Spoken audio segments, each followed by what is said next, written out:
కురుక్షేత్ర యుద్ధం అయిపోగానే మహాభారతం ముగియలేదు. పాండవుల విజయం మరియు కౌరవుల ఓటమితో, అంటే కౌరవుల మరణంతో అంతా ముగిసిందని అందరూ అనుకుంటూ ఉంటారు. కానీ మహాభారత ఇతిహాసాలలో పాండవుల మరణం గురించి కూడా చాలా క్లుప్తంగా వివరించబడింది.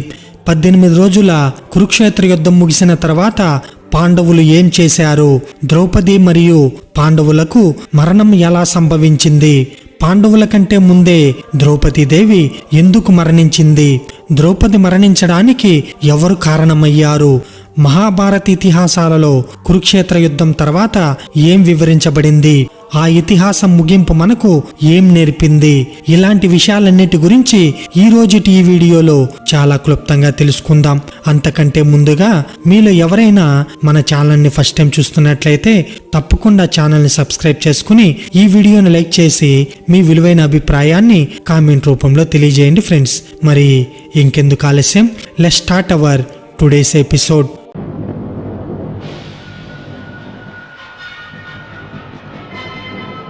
కురుక్షేత్ర యుద్ధం ముగిసిన తర్వాత ధర్మరాజు హస్తినాపురానికి రాజుగా పట్టాభిషిక్తుడై 36 సంవత్సరముల పాటు రాజ్యాన్ని పాలించాడు. ఆ సమయంలో అశ్వమేధ యజ్ఞం కూడా చేశాడు.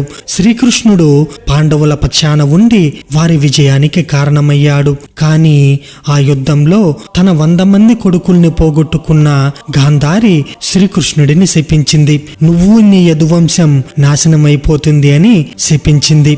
ఆమె శాపాన్ని శ్రీకృష్ణుడు కూడా స్వీకరించాడు.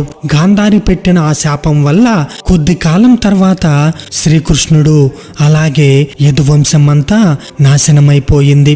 కృష్ణుడి మరణం అర్జునుడు తట్టుకోలేకపోయాడు. జీవితం పైన ఆసక్తి లేకుండా పోయింది. అలాగే పాండవులు కూడా కురుక్షేత్ర యుద్ధం తర్వాత సంతృప్తిగా జీవితాన్ని గడపలేకపోయారు. వారి సోదర సమానులైన కౌరవులని చంపడం వారికి తీరని ఆవేదనను మిగిల్చింది. పాండవులు భరిస్తున్న ఈ బాధను పోగొట్టుకోవడం కోసం వ్యాస మహర్షిని ఆశ్రయించి ఏదైనా పరిష్కారం చెప్పమని కోరుకుంటారు. దానికి వ్యాస మహర్షి భూమిపైన మీకున్న లక్ష్యం ముగిసింది కాబట్టి మీరు ఉత్తరం వైపు మీ మహాప్రస్థానాన్ని ప్రారంభించమని చెప్తాడు. దాని తర్వాత పాండవులు మరియు ద్రౌపది మహాప్రస్థానాన్ని ప్రారంభించాలని నిర్ణయం తీసుకుంటారు. ఇక ధృతరాష్ట్రుడి వారసులలో ఒక్కడైన యుయుత్సుడు ఒక్కడే మిగిలాడు. కాబట్టి ధర్మరాజు అతనిని కురు సామ్రాజ్యానికి పట్టాభిషిక్తుడిని చేస్తాడు. అలాగే అర్జునుని మనవడు అనగా అభిమన్యుడు కొడుకైనటువంటి పరీక్షిత్తును యువరాజుగా పట్టాభిషిక్తుడిని చేస్తారు. అదే విధంగా తర్వాత సుభద్రతో, అమ్మా సుభద్ర, ఈ భరత సామ్రాజ్యానికి నీ మనమడు ఉత్తరాధికారి అయ్యాడు. శ్రీకృష్ణుని మనవడు కూడా వజ్రుడు ఇంద్రప్రస్థానానికి రాజు అయ్యాడు. ఈ విధంగా కురువంశము, యాదవ వంశము, పాండవ వంశము వర్ధిల్లుతాయి. ఈ వంశాలను నీవే రక్షించాలి అని సుభద్రను వారికి సంరక్షకురాలిగా నియమిస్తాడు. ఇక తర్వాత భారత యుద్ధంలో మరణించిన వీరుల కుటుంబాలకు అగ్రహారాలు, గ్రామాలు దానమిచ్చి పరీక్షిత్తుని కృష్ణాచార్యుడికి శిష్యుడిగా అప్పగిస్తాడు. తర్వాత ధర్మరాజు హస్తినాపుర వాసులను పిలిచి మా 5గురికి బదులుగా అభిమన్యుని కుమారుణ్ణి మహారాజుగా నియమించాను. అతడి మీద కూడా మీరు మీ ప్రేమని, అభిమానాన్ని చూపండి అని చెప్తాడు. అప్పుడు హస్తినాపుర వాసులు మమ్మల్ని వదిలి వెళ్ళడం న్యాయమా ధర్మరాజా అని బాధతో కన్నీరు పెట్టుకుంటారు. పాండవులు, ద్రౌపది తమ వస్త్రములను మార్చుకొని నార చీరలను, నార వస్త్రాలను ధరిస్తారు. ఆభరణాలను తీసివేస్తారు.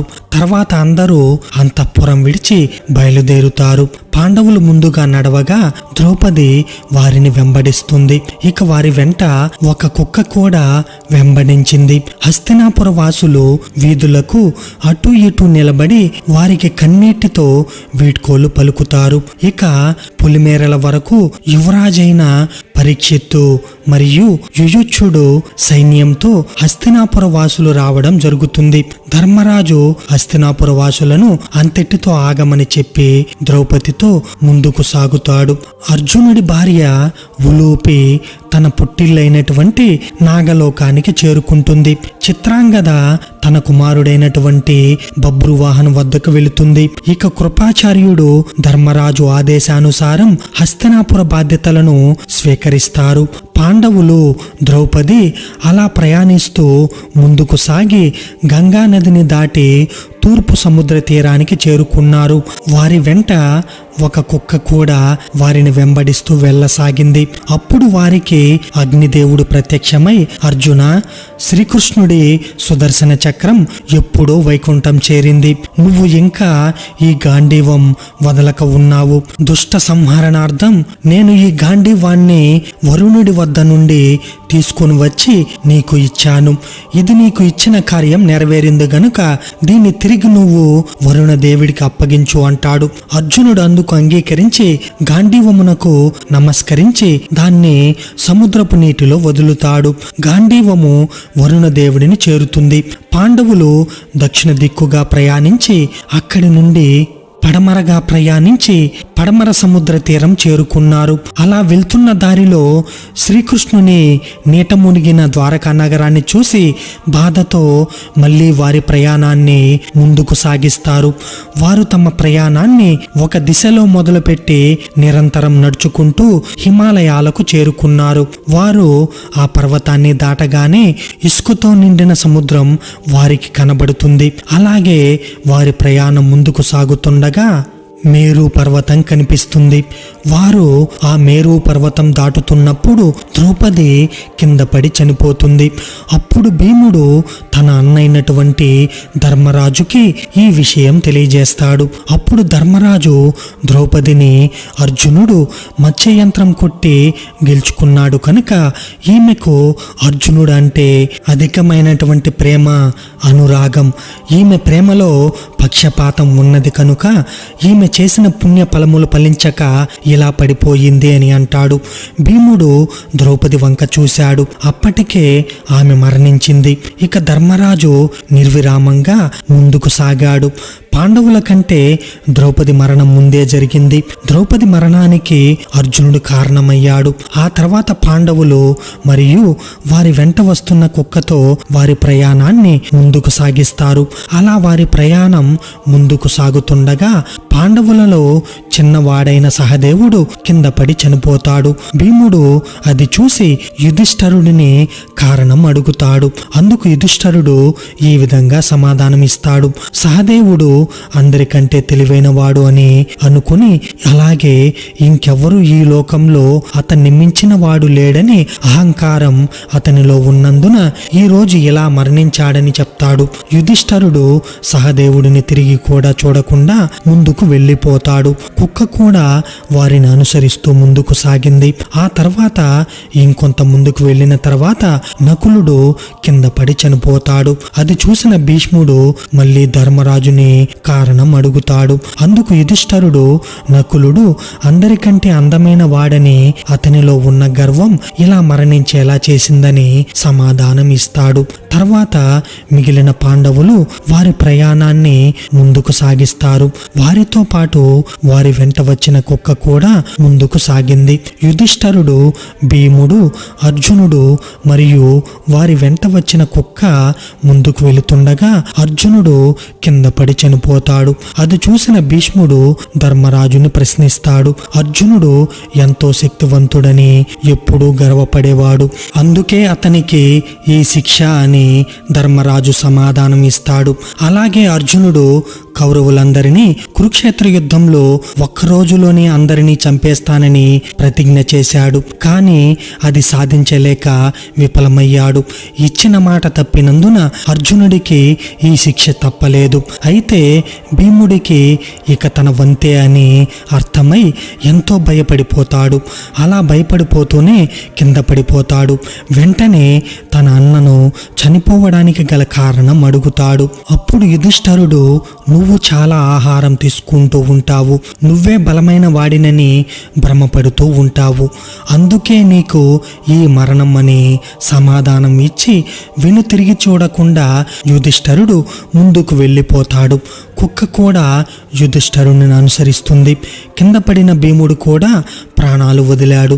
చివరగా ధర్మరాజు మరియు అతని వెంట వచ్చిన కుక్క వారి ప్రయాణాన్ని ముందుకు సాగిస్తూ ఉంటారు.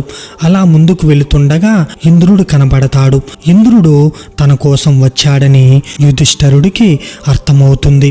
అప్పుడు ఇంద్రుడు ధర్మరాజుని తనతో పాటు స్వర్గలోకంకి రమ్మని చెప్పడంతో దానికి యుధిష్ఠిరుడు నేనెలా రాగలను? వస్తున్న మార్గ మధ్యంలో నా సోదరులు ఇంకా నా ద్రౌపది కింద పడి చనిపోయారు. వారు లేకుండా నేను స్వర్గానికి రాలేను. వారందరూ ఎక్కడ ఉంటే అక్కడే నాకు స్వర్గం. దయచేసి నన్ను పిలవకండి అని తిరస్కరిస్తాడు యుధిష్ఠిరుడు. అందుకు ఇంద్రుడు అయ్యో యుధిష్ఠిరా, నీ సోదరులందరూ అలాగే ద్రౌపది స్వర్గలోకం చేరుకున్నారు. నువ్వు ఆ విషయంలో చింతించాల్సిన అవసరం లేదు అని చెప్తాడు ఇంద్రుడు. దానికి యుధిష్ఠిరుడు తన పక్కనే ఉన్న కుక్కను ఇంద్రుడికి చూపించి తనతో పాటు తీసుకువస్తానని చెప్తాడు. అప్పుడు ఇంద్రుడు అదెలా సాధ్యమవుతుంది యుధిష్ఠిరా? కుక్కకు అక్కడ ప్రవేశం లేదని నీకు తెలియదా అని అడుగుతాడు. అందుకు యుధిష్ఠిరుడు ఈ కుక్క మేము ప్రయాణం మొదలు పెట్టినప్పటి నుండి నా వెంట నడుస్తూ ఉంది. అలాంటప్పుడు దానిని వదిలి నేను రాలేను అని చెప్తాడు. అందుకు ఇంద్రుడు నీకు పంచప్రాణాలైన నీ సోదరులు చనిపోయినా నువ్వు వెనుతిరిగి చూడలేదు.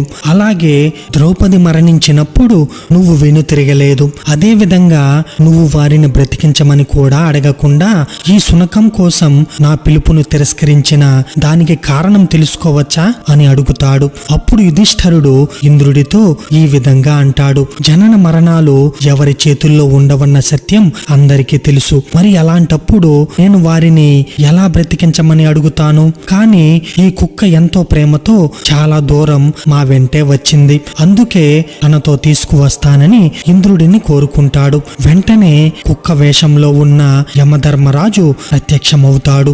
ధర్మరాజుని తనకు ఉన్న ధర్మమైన మనసును యమధర్మరాజు ఎంతో గొప్పగా చెప్తాడు. ఆ తర్వాత ఇంద్రుడు తన వాహనంలో యుధిష్ఠిరుని తీసుకుని స్వర్గలోకానికి చేరుకుంటారు. ఫ్రెండ్స్, ఈ వీడియో కనుక మీకు నచ్చినట్లయితే ఈ వీడియోని లైక్ చేయండి, షేర్ చేయండి. అలాగే మన ఛానల్ని సబ్స్క్రైబ్ చేయడం మాత్రం మర్చిపోకండి friends. Thank you friends. Thanks for watching.